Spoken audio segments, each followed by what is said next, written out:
Hi guys, I'm back. I just wanted to kind of go over the diet post-op. The main reason I wanted to do that is because I remember when I was researching these surgeries, um, the post-op diet seemed like a big mystery. Nobody was really giving you specifics of what life would be like. So um, I'm sharing this from the educational seminar that I went to, and hopefully it will help. I just want to start though by saying this is what my doctor and my nutritionist recommends. That doesn't mean it's necessarily what's best for you. So talk to your doctor or your nutritionist before you just follow this. Also, I apologize about the mess over there. This is my son's playroom and our office, so it's a little messy right now. Okay, so there's several phases to the post-op diet. The first phase is the liquid diet phase. This is when you're in the hospital.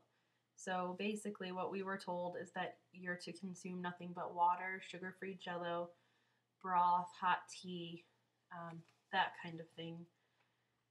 And you can have no more than a quarter of a cup or about 2 ounces in a 15-minute period. And the goal is to get in 32 ounces in a day. Now, my nutritionist told me that's almost impossible for gastric sleeve patients because your stomach is so swollen. But that's the goal.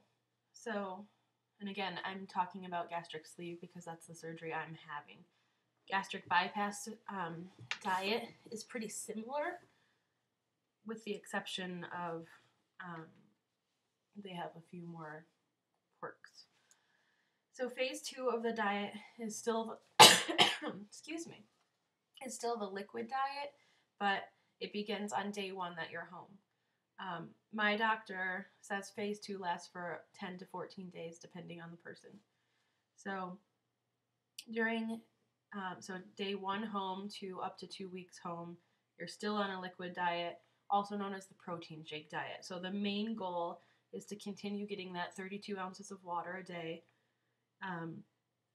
but then also eating 20 grams of protein per day, which means protein bullets, protein shakes, that sort of thing. So let's see. It says here, I'm just reading off of my book. Consume the same liquids that you were having in the hospital, so Jell-O, broth, water, tea, between meals. And then at breakfast, lunch, and dinner time, you want to consume 1 cup or 8 ounces of a milk and protein shake over the course of an hour, because you're not going to be able to get it down any faster than that.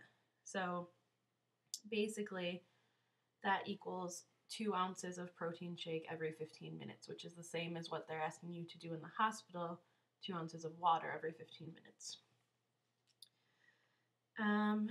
Let's see. You can have plain broth, or you can use strained soup if you want a different flavor. And she gave us a bunch of different protein drinks. I'm going to go over that in a separate video because it'll probably be 5 minutes long. Okay, so then the next phase is the pureed diet, which begins at either day 10 or somewhere between day 10 and day 14 when you're home, depending on what your doctor says. So the pureed diet is obviously pureed food. So examples we were given were yogurt, mashed potatoes, pureed oatmeal, cottage cheese, mashed bananas, applesauce, pureed scrambled eggs, blended cream soups, pureed macaroni and cheese, and then stage 1 baby food or stage 2 baby meat. And refried beans. Again, you want to be getting in at least 20 grams of protein per day and 32 ounces of water. You're supposed to eventually be trying to get up to 64 ounces of water. At this point, you're waiting 15 to 20 minutes before you eat. You stop drinking water. So I'm drinking water, sipping, stop, and then I can eat my meal 15 to 20 minutes later.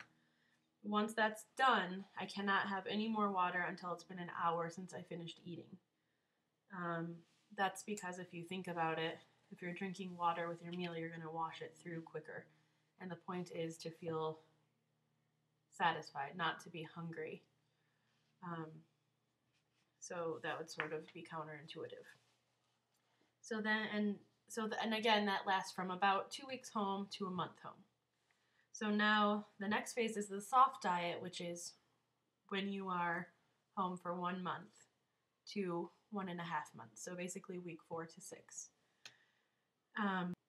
You can eat all of the things I've already mentioned, but you also can eat things like egg salad, chicken salad, tuna salad, baked fish without the breading, the inside of a baked potato, mushy kind of rice or pasta, so well cooked, thin shaved deli meats, hot dogs, any cheese that does not have nuts or seeds in it, macaroni and cheese, soft fresh fruits, but remember, no fruit with peels or membranes, so like oranges or grapefruits, those are no-nos, just because they're difficult to digest.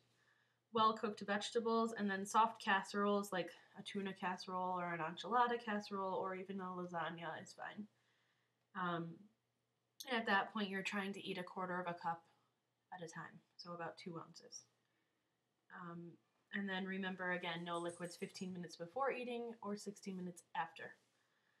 And the key to this phase is when you really need to start practicing your chewing. So you want to take, 2 to 3 minutes between bites, and you really want to chew each bite well. And she described the size of a bite should be about half the size of a postage stamp. So hopefully that'll help you, because I'm sort of visual, and I'm hoping it'll help me as well. So then finally, at 6 weeks out, or 1.5 months, you're going to your regular diet, which is like a trial and error.